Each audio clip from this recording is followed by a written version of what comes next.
بہت لائق احترام ہے. جب یہ اسپیکر تھے اور اس وقت یہ لیڈر دی اپوزیشن کو کس طرح بولنے نہیں دیتے تھے, یہ ریکارڈ کا حصہ ہے, ریکارڈ کا حصہ ہے.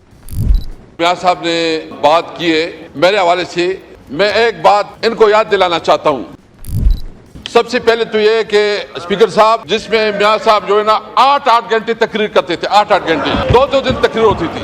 میں آپ کی ریکارڈ کے لیے آپ بتانا چاہتا ہوں کہ کبھی تاریخ میں ایسا ہوا ہے کہ بجٹ اجلاس میں فائنانس منسٹر کی تقریر سے پہلے بھی ہم نے اپوزیشن لیڈر کو اس وقت موقع دیا تھا. کبھی ہوا نہیں ہے کہ فائنانس منسٹر جب بجٹ پیش کرے اس سے پہلے بھی میں نے موقع دیا ہے. میں چیلنج کرتا ہوں اسپیکر صاحب, آپ پورا ریکارڈ نکالیں. اور پھر لڑائی ہوتی تھی, خواجہ آصف صاحب اپنا گھنٹے تقریر کرتا تھا, شاید خاقانہ سے اپنا گھنٹے تقریر کرتا تھا. ہم نے بجٹ میں 84 آور 84 گھنٹے بجٹ سپیچز کرائی ہے, جو تاریخ کا حصہ ہے.